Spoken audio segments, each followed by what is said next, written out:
지난주에 우리는 학개서를 함께 봤는데요. 학개서에서 학개 선지자가 이스라엘 백성들이 포로로 잡혀갔다 돌아온 그 황폐해진 예루살렘 성에서 성전을 재건하라는 하나님의 말씀을 전하죠. 그들이 성전을 재건하지 못하고 허송세월을 보내고 있을 때 하나님께서 학개 선지자를 통해서 성전을 재건하라고 말씀하십니다.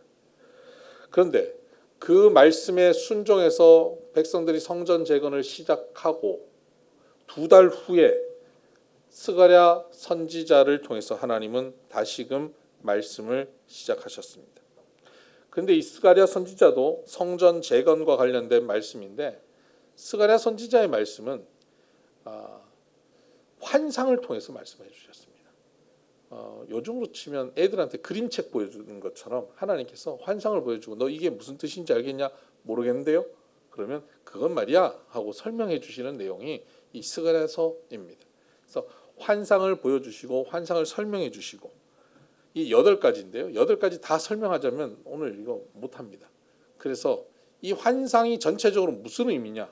그것은 성전 재건을 하는 그들에게 격려하고 힘겹지만 이것을 이뤄낼 수 있을 것이라고 소망을 주고 그리고 이 일을 이루어갈 때 약속을 주십니다. 지난주 학개서 2장 19절에 성전의 기초를 놓고 난 다음 오늘부터는 너희에게 복을 주리라고 말씀하셨지 않습니까? 오늘부터는 너희에게 복을 주리라고 말씀하셨는데 그 복이 무엇인지에 대한 구체적인 그림을 이 환상을 통해서 보여주고 계신다라고 하면 될 겁니다. 제가 예민하진 않는데 이 마이크가 지금도 조금 이상하니까 계속 체크를 좀 해주세요. 이게 너무 에코가 많이 들어간 것 같기도 하고 약간 울립니다. 본당에 들어와서 조금 체크를 해주세요. 여러분 괜찮아요? 저만 이상하나요? 제가 성격이 까칠하군요. 네.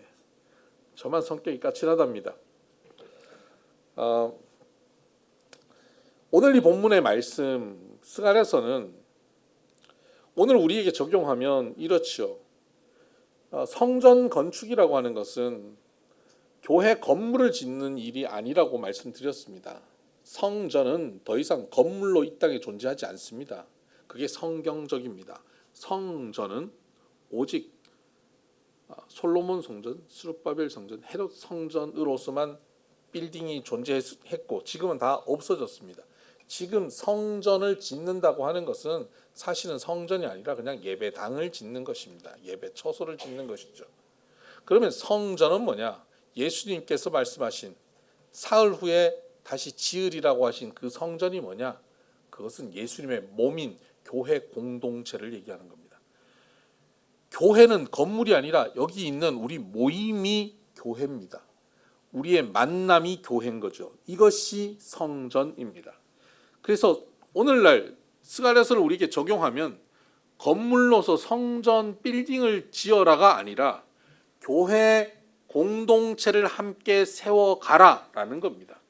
교회 공동체를 함께 세워가는 성도들에게 그 공동체에게 하나님이 복을 주리라고 말씀하셨는데 그 복이 무엇인지를 구체적으로 그림을 통해서 보여주시는 것이 스가랴서인 겁니다.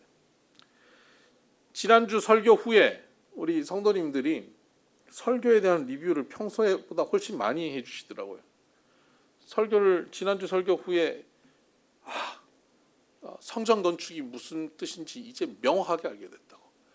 교회 공동체를 함께 세워가겠다고. 그런 말씀들을 여러 번 하세요. 내가 교회 공동체를 세우기 위해서 내가 어떤 헌신을 해야 될까? 그러면서 이것도 했으면 좋겠고 저것도 난 이걸 하겠다 그러고 목사님 이런 일을 하면 어떻겠냐고 아이디어들을 막 주시는데요. 제가 너무 기뻤어요. 너무 좋았습니다. 성도들의 교회를 향한 사랑과 헌신을 볼 수 있는 시간이었습니다. 그래서 그런 아이디어들을 잘 모아서 앞으로 우리 교회를 함께 잘 세워갈 건데 그래서 다음 주부터는 바로 이제 소그룹을 본격적으로 시작하려고 하는 겁니다. 이렇게 우리가 교회를 함께 세워가는 이 과정에 하나님이 우리에게 주시는 약속은 뭘까요? 그것이 바로 오늘 스가랴서에 있는 환상들인데 그걸 다 볼 수는 없고 그 중에 메시지를 3개를 뽑아서 설명을 하면 첫 번째는 2장 4절에 이르되 너는 달려가서 그 소년에게 말하여 이르기를 예루살렘은 그 가운데 사람과 가축이 많음으로 성곽 없는 성읍이 될 것이라 하라. 첫 번째 메시지는 세상에서 볼 수 없는 공동체를 세워주신다는 겁니다. 성곽 없는 성읍이라고 성경은 기록하고 있습니다. 성곽 없는 성읍을 보여주시는 거예요. 여러분, 성곽의 기능은 뭐냐면 그 안에 살고 있는 사람들을 보호하는 기능입니다. 성을 높이 쌓고 두껍게 쌓아서 외적의 침입으로부터 보호하는 것입니다. 그런데 과거의 그 성곽은 문제가 뭐냐면 여러분, 사대문 안에 사는 사람과 사대문 밖에 사는 사람들은 완전한 차별 가운데 있었던 것 아시지 않습니까? 난 사대문 안에 사는 사람이야. 우리는 지금 사대문 밖에 살잖아요. 사대문 안에 사는 것, 성곽 안에 사는 사람들과 밖에 사는 사람들은 차별이 있습니다.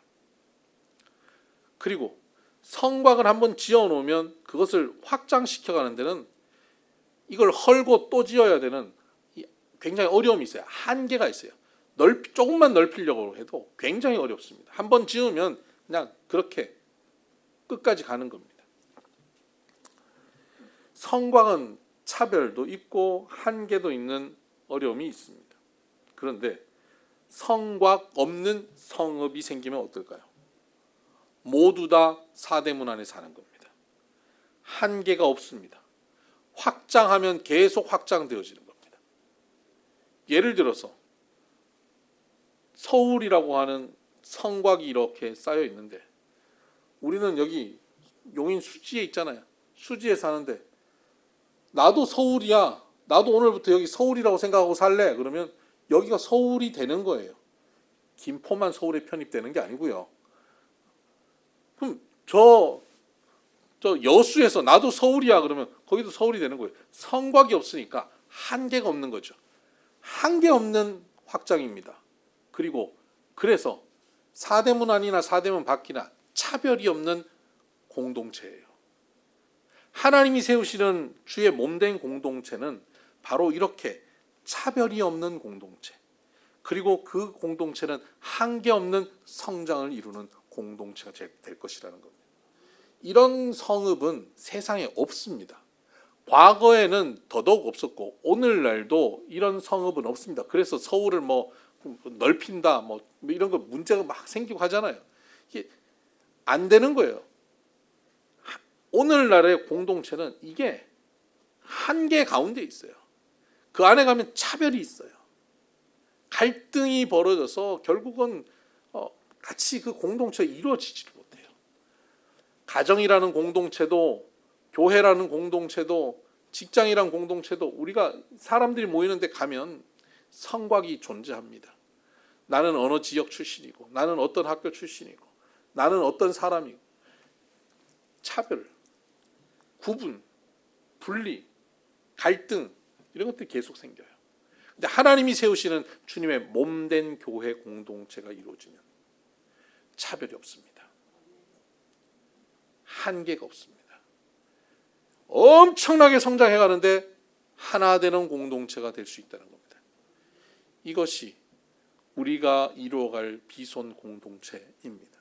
하나님께서 바로 그 불성곽, 그 한계 없는 그 성곽 없는 성읍으로 우리를 부르셨습니다. 그런데 그렇게 되면 문제가 뭐냐면 성곽이 없으니까 불안하잖아요.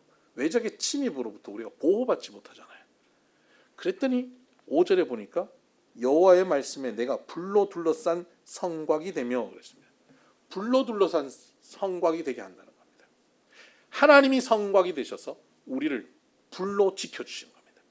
광야에서 이스라엘 백성들이 헤맬 때 불기둥으로 구름 기둥으로 지키신 하나님, 그때 사안마다 문제가 생기면 그때마다 보호하시는 거예요. 자유롭게 완전히 펼쳐놨다가 문제가 생기면 그때마다 하나님이 완벽한 보호를 해주시는 공동체, 이게 교회 공동체입니다. 그래서 예수님께서는 교회는 음부의 권세가 이기지 못하리라 말씀하셨습니다.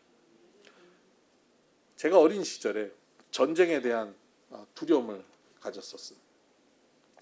전쟁이 나면 어떡하지? 뉴스에 그때 뉴스에 전쟁 이야기도 많이 나고, 또 갑자기 막 이웅평 막 비행기 타고 막 넘어오고 전쟁 나는 줄 알았지 않습니까? 그냥 혼자 상상하다가 지금 전쟁이 나면 아버지 어머니 다 지금 외출 중이고 나 혼자 있는데 전쟁이 나면 어떡하지? 미사일 막 날라오고 비행기 날라와서 폭탄 터트리면 어떡하지? 제 결론은 이거였습니다. 교회로 달려가서 교회 예배당에 들어간다. 하나님이 보호하실 것이다. 그게 제 결론입니다. 여러분, 하나님께서는 우리가 하나님 품으로 달려가면 하나님은 우리를 보호하십니다. 교회 건물이 우리를 보호하시는 것이 아니라 하나님이 하나님의 불성곽으로 우리를 보호하십니다. 여러분 삶에 지금 전쟁이 나면요, 여러분 삶에 핵폭탄이 터지면요, 여러 가지 핵폭탄들이 있잖아요. 가정에도 터지는 핵폭탄이 있고, 직장에서도 터지는 핵폭탄도 있고, 삶의 자리에 건강으로 터지는 핵폭탄도 있고요. 핵폭탄이 터지면 여러분 어디로 피하셔야 되겠습니까? 은행 대출 상담 코너로 피하시겠습니까? 중환자실로 피하실 겁니까? 어디로 피하시겠습니까? 교회로 피해야 합니다. 교회로 오셔야 됩니다. 성도님들 중에 그런 분들 계셔요. 너무 어려움이 벌어지니까 교회를 가고 싶지가 않다. 좀 이 문제가 해결되면 교회 나갈게요. 좀 살만해지면 교회 나갈게요 하는 분들이 계셔요. 완전한 착각이에요. 어려우면 어려울수록 나와야 하는 거예요. 세상 사람들을 아무도 불러주지 않고 만나주지 않은 그때 교회 나와야 하는 거예요. 전화에 입력돼 있는 이름들을 아무리 둘러봐도 전화할 곳 한 군데 없을 때 그때 교회 나와야 되는 거예요. 다윗이 아둘람 굴에 도망갔을 때 그때 아둘람 굴로 이스라엘에 환난당한 자, 빚진 자, 원통한 자, 아무도 찾아주지 않은 핵폭탄 터진 사람들이 그 아둘람 굴에 모였습니다. 그게 교회가 된 거예요. 거기서 그들은 살아납니다. 그 인생 포기 바닥에 던져졌던 사람들이 하나님을 섬기면서 그곳에서 하나님 나라의 용사가 되고 이스라엘을 엄청난 나라로 건설하게 되지 않습니까? 교회 공동체는 바로 하나님이 지키시는 불성곽입니다. 여러분, 어려우면 어려울수록 교회 공동체로 나와서 함께 하나님의 도우심을 누리는 불성곽, 한계 없는 성곽 없는 성읍으로 교회 공동체를 경험하시기를 바랍니다. 우리 교회는 세상에서 찾아볼 수 없는 공동체입니다. 두 번째는 그런 공동체를 어떻게 세워간다는 말인가 했을 때 4장 6절에 그가 내게 대답하여 이르되 여호와께서 스룹바벨에게 하신 말씀이 이러하니라. 만군의 여호와께서 말씀하시되 이는 힘으로도 되지 아니하며 능력으로도 되지 아니하며 오직 나의 영으로 되느니라. 그런 공동체는 어떻게 세워요? 힘으로 능으로 아니라 하나님의 영으로 세워가는 겁니다. 성령으로 세우는 겁니다. 건축을 진행하면서 이 사람들이 스룹바벨 건축하면서 어려움이 있었겠죠. 그때 이런 문제 때문에 안 되고 저런 문제 때문에 안 되고, 그때 하나님께서 환상을 통해서 뭘 얘기하냐면 그 힘으로 그 능력으로 하는 게 아니다. 하나님의 영으로 한다. 교회 공동체를 우리가 세워갈 때 우리는 세상의 어떤 조직이나 회사나 이런 것들과 비교할 때 너무 연약하죠. 재정도 빈약하고 숫자도 적고 일주일에 한 번 모이고. 그런데 어떻게 건설합니까? 사람의 힘과 능력이 아니라 하나님의 영으로 하는 것입니다. 하나님의 영으로 성전을 건축하고 주님의 몸된 교회를 건축해 가는 것이죠. 하나님의 영으로 성령으로 살아간다고 하는 것, 그것은 성령으로 건축한다, 성령으로 교회 공동체를 세운다고 하는 것은 성령의 힘을 조금 빌려서 세운다는 게 아니에요. 성령이 주도적으로 하시도록 우리의 주권을 그분께 내어드리고 사는 것을 얘기합니다. 교회 공동체의 주인은 목사도 아니고 장로도 아니고 성도들도 아니에요. 교회의 주인은 교회의 머리 대신 예수님이십니다. 그분의 영으로 교회는 세워져 가는 것입니다. 목사가 잘하면, 장로가 잘하면, 성도가 잘하면 세워지는 것이 아니라 성령이 역사하시면 교회가 세워져 가는 줄 믿습니다. 그래서 우리가 좀 부족해도요, 저와 여러분이 좀 미약해도요, 교회는 아름답게 세워져 갈 수 있습니다. 성령으로 세워지기 때문입니다. 그래서 우리는 교회의 주인 되어지면 안 됩니다. 언제나 교회의 주인은 하나님이심을 인정하고 주권을 이양해야 됩니다. 성령께 내어드려야 됩니다. 우리 개인의 삶도 마찬가지입니다. 우리의 가정도 성령으로 세워져야 되는데요. 내가 우리 가정의 주권자가 되어서는 안 돼요. 가장이 내가 되었다라고 생각하면 안 돼요. 내가 책임진다고 생각하면 안 돼요. 우리 가정의 주인은 하나님이시다. 하나님의 영으로 이끌어 가신다. 안 그러면 내 머리로, 내 생각으로, 내 경험으로, 내가 가진 것으로 여러분의 가정을 어떻게 해결할 수 있어요? 다 해결할 줄 알고 키워보다가 청소년 되면 해결 안 되잖아요. 대학생 돼보세요. 더 안 돼요. 손주 낳아보세요. 더 어려워요. 안 낳아봐서 저도 잘 모르지만 그러더라고요. 그런데 주권을 주님께 맡기면 성령께서 주장하여서 가시면 불가능이 없게 됩니다. 성령께 우리의 주권을 이양하는 방법이 뭘까요? 여러분, 가장 쉬운 방법을 좀 알려드릴게요. 우리는 늘 죄인이어서, 어떤 죄인이냐면 내가 주인 되려고 하는 습성을 갖고 있는 죄인이에요. 내가 주인 되면 내 인생을 자꾸 엉망으로 망쳐요. 내가 오늘을, 내일을 살아본 적이 없기 때문에, 경험하지 못한 것을, 미지의 세계를 가기 때문에 내가 주인 되면 언제나 실패할 수 있어요. 근데 처음과 끝 대신 하나님께서 주인 되시고 그 성령으로 역사하시면 승리할 수 있습니다. 근데 성령께서 주인 되도록 할 수 있는 방식이 뭐냐는 거예요. 우리 오장육부 중에 여러분들이 마음대로 사용할 수 있는 오장육부가 있습니까? 여러분, 심장 여러분 마음대로 뛰게 할 수 있습니까? 위장을 여러분 마음대로 소화를 막 시키게 할 수 있습니까? 간이 여러분 활동을 할 수 있게 하거나 멈추게 할 수 있습니까? 없죠. 이건 내 마음대로 움직일 수 없어요. 그런데 오장육부 중에 내 마음대로 그래도 좀 영향을 주고 조정할 수 있는 게 유일하게 하나 있습니다. 뭘까요? 맞추시면 우리 권영애 장로님이 커피를 한 잔 쏘실 겁니다. 네. 뭘까요? 방광 아닙니다. 아닙니다. 폐입니다. 폐는 내가 숨을 멈추면 멈춰요. 빨리 쉬면 빨리 쉴 수 있어요.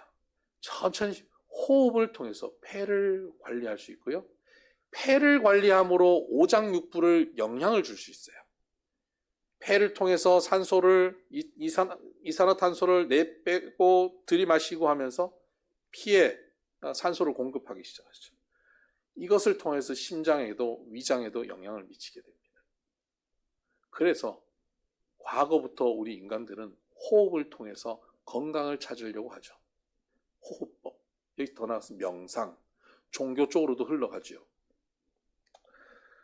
심지어는요, 이 호흡법이 어디로 대중화된지 아세요? 담배로 대중화됩니다. 사람들 보면 막 복잡하고 힘들면 잠깐 숨 쉬러 갔다 와야겠다. 어디 가는지 몰랐어요. 갔더니 저 뒤에 갖고 담배를 이렇게 피고 있어요. 그게 숨 쉬는 거래요. 여기도 예배 끝나고 숨 쉬러 가시는 분들 계시죠? 네, 숨 쉬러 가는 거예요. 그걸 하면 좀 스트레스가 좀 떨어진대요. 니코틴 때문에도 그렇지만 이 호흡하면서 스트레스가 좀 완화되는 거죠. 근데 신앙 안에서 이 호흡을 영적으로 적용하는 것, 영적 호흡을 하는 것, 그것이 기도입니다. 그래서 하나님 앞에 기도로 영적 호흡을 하면서 성령께 주권을 내어드리는 삶을 살아야 됩니다. 그거 어렵지 않습니다. 여러분 그냥 호흡하듯이 하는 거예요. 하나님 앞에 영의 호흡을 하는 겁니다. 기도하라 그러면 시간을 내 가지고 무릎을 꿇고 성경도 옆에 두고 음악도 좀 틀어놓고 뭐 이렇게 해야 기도인 줄 아는데 아니요. 잠깐 커피 마시다가 놓고 눈 잠깐 감고 하나님 앞에 호흡을 하는 거예요. 내쉬는 거예요. 내가 주인 되고 나의 복잡한 생각들을. 그리고 성령님 이 시간 내 안에 오셔서 나의 주인 되어주세요. 들이마시는 거예요. 이거 몇 번 하는 겁니다. 30초, 1분. 이게 영적 호흡이에요. 이게 기도입니다. 그 시간에 무슨 기도 제목 생각 안 하셔도 돼요. 남북 통일 이런 거 생각 안 하셔도 돼요. 세계 평화 생각하시지 마세요. 우리의 뭐 앞으로 뭘 해야 된다 이런 거 생각하시지 마시고 호흡하는 거예요. 그냥 하나님 앞에 내 모든 것을 내어드리고 하나님이 영으로 내 안에 충만하게 거하시도록 수시로 하세요. 수시로 하면 이것이 영적 호흡이 되어서 우리를 건강한 삶으로 이끌어갑니다. 주님께서 주장하시는 삶으로 가는 거죠. 그리고 또 하나는 여기에 성령의 검 하나님의 말씀을 동원하는 겁니다. 성령의 검이라고 했습니다. 뭐가 성령의 검이냐면 성령께서 일하실 때 들고 사용하는 칼이 있는데 그 칼이 뭐냐? 그게 하나님의 말씀이 돼요. 그러니까 영적 호흡을 하면서 주권을 하나님께 내어드리고 성령께 내어드렸으면 성령께서 일하실 때는 칼을 가지고 있어야죠. 이 칼이 이겁니다. 말씀. 그래서 말씀을 가까이 하는 거예요. 내가 오늘 이 말씀을 읽는다고 뭐 달라져? 뭐 설교 듣는다고 뭐 달라져? 뭐 사업이 지금 어려운데 이거 돈이 당장 얼마나 필요한데 말씀 듣는다고 뭐 돈벼락 맞아? 그런 거 아니잖아요. 그래서 말씀을 안 읽어요. 좀 여유 있으면 시간 되면 말씀 읽으려고 하죠. 여러분 여유 있고 시간 있으면 말씀 안 읽고 여행 가요. 정말 힘들고 어려울 때 말씀을 펴셔야 돼요. 말씀을 펴고 말씀을 읽어야 돼요. 매일 아침 말씀, 아침 묵상 하잖아요. 그 아침 묵상 들어오는 거예요. 그 시간 놓치면 늦게라도 밴드에 들어오셔서 말씀을 틀어놓고 그거 7분, 8분 듣는 겁니다. 주일 설교 유튜브에 올라온 거 듣는 거예요. 유튜브 설교 듣고 좋아요, 구독, 알림 설정 하는 거예요. 그러면서 하나님 말씀에 깨어있는 겁니다. 그렇게 우리가 말씀에 깨어있으면 우리가 입을 열어서 우리가 말하는데 일상 속에서 하는 말 가운데도 하나님의 말씀이 나의 말을 통해서 나가기 시작합니다. 그때 성령께서 내 말을 통해서 내 입에서 나가는 하나님 말씀을 통해서 역사하십니다. 능치 못할 일을 성령께서 이루어 가십니다. 여기도 바로 그런 경험들 하신 분들 여러분 계시잖아요. 저도 그랬고요. 하나님의 말씀이 일하십니다. 근데 영적 호흡도 어떻게 하는지 잘 모르겠고 뭐 사실 모른다는 게 말이 안 되죠. 해보면 되는데 말씀 붙잡는 거 어렵다. 그냥 밴드 들어오면 되는데 유튜브 틀면 되는데 그것도 어렵다. 그럼 뭘 해야 되냐? 영적 공동체에 참여만 하면 돼요. 성령으로 충만한 우리 공동체에 나와서 앉아있기만 하면 돼요. 수요 예배 끝나고 소그룹 모임 하거든요. 거기 뭐 그런 얘기해요. 소그룹 모임 할 때. 오기 싫은데 오니까 살겠네요. 그럼 매주 그런 고백해요. 오기 싫었는데 침체됐는데 우울했는데 나와서 앉아있으니까 살아나는 거 회복되는 거 기쁜 거예요. 성령으로 충만해진 거예요. 성령이 주인 되어버리신 거예요. 우리 다음 주부터 소그룹 하잖아요. 우리가 예배 드리고 밥 먹고 소그룹 같이 할 때 그냥 앉아서 그냥 앉아있기만 하면 나 그냥 빨리 집에 갈래. 아니 그냥 앉아있기만 해도 회복돼요. 제일 간단한 건 앉아있기만 하면 됩니다. 성령 충만한 사람들 사이에 앉아있으면 전이 돼요. 영향력을 받아요. 영적인 흐름이 흘러버려요. 그러면 생각지 않은 힘과 용기가 생깁니다. 세 번째 하나님 주시는 복은 8장 23절입니다. 만군의 여호와가 이와 같이 말하노라. 그날에는 말이 다른 이방 백성 10명이 유다 사람 하나의 옷자락을 잡을 것이라. 곧 잡고 말하기를 하나님이 너희와 함께 하심을 들었나니 우리가 너희와 함께 가려 하노라 하리라 하시니라. 아멘. 이게 무슨 말씀이냐면 선한 영향력이 나타나는 공동체가 될 거라는 말씀입니다. 그날에는 이 아름다운 공동체가 세워지는 그날에는 이방인 10명이 유다 백성 1명의 옷자락을 잡고 늘어지겠다는 거예요. 우리도 좀 살려달라. 하나님이 너희와 함께하는 것을 우리가 봤기 때문에 우리도 너희와 함께하겠다. 여러분, 우리 옷자락을 10명이 붙잡고 늘어진다고 한번 생각해봐요. 그리고는 나 살려달라는 거예요. 우리가 뭐가 있어서? 돈이 있었어요? 우리가 권력이 있어서? 아니요. 우리가 하나님과 함께하기 때문에. 우리가 아름다운 신앙 공동체, 교회 공동체를 이루고 여기서 성령께서 주인 되셔서 말씀의 역사를 이루며 살아가면 우리 주변 사람들이 우리 옷자락을 붙잡고 늘어져요. 나도 네가 함께하는 그 하나님, 나도 함께하고 싶다. 이게 뭡니까? 이게 전도입니다. 전도는 나가가지고 막 전도지 나눠주고 무슨 뭐 생수 주고 무슨 장바구니 나눠주면서 거기 뭐지 비손교회 뭐 용구대로 2701. 여러분 그 장바구니 비손교회 용구대로 2701 그거 보고 찾아올 사람이 어디 있어요? 엉뚱한데 돈 다 쓰는 거예요. 물론 그 사회복지 차원에서 장바구니 나눠주면 좋죠. 근데 전도는 그렇게 하는 게 아니지 않습니까? 장바구니 실컷 나눠주는데 그 사람이 인격이 훌륭하지 못하고 그 사람 하는 행동이 좋지 않으면 그걸 보고 난 저 교회는 절대 안 가야지 그럽니다. 예수쟁이들은 난 싫어 이럽니다. 사회에 나가서 직장에서 가정에서 이웃들 사이에서 예수 믿는 사람답게 사는 거예요. 예수 믿고 살다 보니까 저 사람 부자 됐네 그게 아니고요. 예수 믿고 살다 보니까 저 사람 나하고 비슷하게 어렵고 힘들고 뭐 문제가 또 있고 어떨 때 나보다 힘든 모습인데 저 사람 저기서 어떻게 저렇게 행복하게 평안하게 즐겁게 살지? 나 같았으면 벌써 싸우고 난리 났을 텐데 어떻게 저기서 서로 사랑하고 아끼고 살지? 저기서 어떻게 참고 살지? 저 어떻게 용납을 했지? 가만 보니까 저 사람이 믿는 구석이 있어 보여요. 그 믿는 구석이 뭔가 보니까 신앙 공동체, 교회를 가고 하나님을 믿어요. 아, 그거구나. 여러분, 고린도 후서에서 우리가 묵상하면서 그랬죠. 너희는 그리스도의 편지라 그랬잖아요. 우리는 그리스도의 편지입니다. 세상 사람들은 성경을 읽어본 적이 없어요. 하나님 말씀을 접해본 적이 없습니다. 우리가 그들한테 하나님의 말씀은 이겁니다라고 설명하려고 하면 듣지도 않아요. 그런데 교회 안 다니는 분들이 세상 사람들은 하나님 말씀을 어떻게 접하냐면요. 우리가 사는 방식을 보고 접하는 겁니다. 우리가 말씀대로 살아가고 사랑하고 살아가고 져주고 살아가고 소망을 가지고 살아가고 실패해도 또 일어나는 모습을 보고 이런 모습들을 보면서 우리의 삶이 그들에게 읽혀지는 성경이라고요.